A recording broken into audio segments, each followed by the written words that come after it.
성실하게 일하면 언젠간 잘 되겠지. 이 말 지금도 믿으시나요? 지금 대한민국에선 오히려 그 반대가 더 자주 들립니다. 정직하게 하면 손해본다. 정직한 사람이 바보다. 남들처럼 빠져나갈 구멍부터 찾아야 한다. 이건 그냥 푸념일까요? 아니면 진짜 현실일까요? 오늘 머니택트에서는 대한민국 사회 곳곳에 퍼져 있는 정직하면 손해보는 구조를 하나하나 뜯어보겠습니다. 가장 먼저 살펴볼 건 세금입니다. 대한민국은 자영업자, 프리랜서, 소상공인이 전체 고용의 25% 이상을 차지합니다.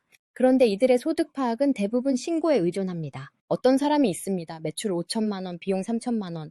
정직하게 소득 2천만 원을 신고하고 소득세도 내고 건강보험료도 정확히 냅니다. 그런데 다른 사람은 매출을 3천만 원만 신고합니다. 비용은 뻥튀기해서 더 많이 잡습니다.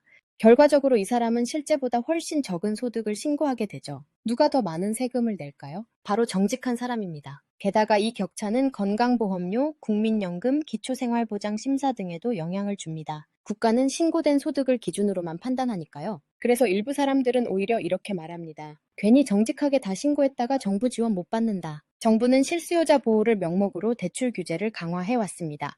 DSR, LTV, 총부채 원리금 상환 비율 L 등 수많은 지표가 적용됩니다. 문제는 이 기준이 소득 대비 부채를 보는 구조라는 겁니다. 예를 들어 어떤 청년이 있습니다. 연봉 3천만 원, 전세 살며 월세 안 내고 성실히 저축 중. 그는 아파트를 사고 싶지만 DSR 40% 때문에 대출이 잘 안 나옵니다. 그런데 다르게 행동한 사람이 있습니다. 본인 명의의 소득은 낮게 신고하고 법인 명의로 부동산을 보유하거나 가족 명의로 자산을 분산시켜 둡니다. 심지어 외국인이나 법인은 이 모든 규제에서 빠지기도 하죠. 결국 대출이 절실한 사람은 안 되고 우회할 수 있는 사람만 됩니다. 이쯤 되면 규제는 누구를 위한 건지 질문하지 않을 수 없습니다. 대한민국 자영업자들이 가장 두려워하는 말, 세무조사 나왔습니다. 문제는 이 세무조사가 랜덤이 아니라는 데 있습니다. 신고를 너무 잘해도 너무 못해도 의심 대상이 됩니다. 심지어 정직하게 다 신고한 사람이 오히려 더 불리할 때도 있죠. 예를 들어 봅시다. 어떤 커피숍은 카드 매출이 95%, 현금은 거의 없습니다. 전부 투명하게 신고했더니 평균보다 세금이 더 나왔습니다. 그런데 옆 가게는 카드 매출을 일부 누락하고 현금만 따로 관리합니다. 이 경우 겉으로는 소득이 적게 보이니까 지원금도 받고 보험료도 낮고 세금도 덜 냅니다. 결국 정직한 사람만 손해보는 셈이죠. 이런 상황이 반복되면 사람들은 결국 이렇게 생각하게 됩니다. 어차피 다 그렇게 사는데 나만 바보지. 취업시장이나 입시 경쟁도 마찬가지입니다. 스펙을 위조하거나 허위 경력을 넣는 사례는 줄어들지 않습니다. 입사 서류에 논문을 넣는다, 인턴 경력을 넣는다, 어학 성적을 넣는다.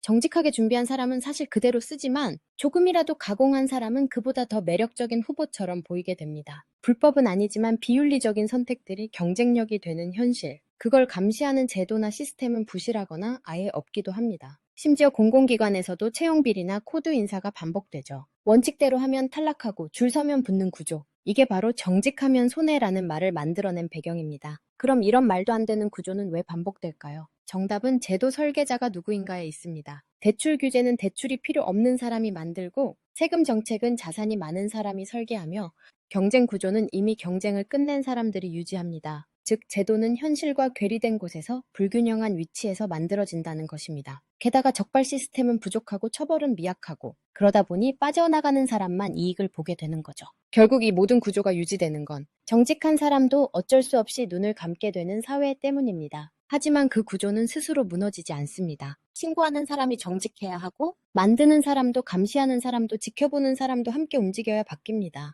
이 영상이 조금이라도 공감되었다면 여러분이 가진 작은 불편함이 변화의 시작일 수 있습니다. 정직한 사람이 손해보지 않는 사회, 우리가 만들 수 있습니다. 머니택트였습니다.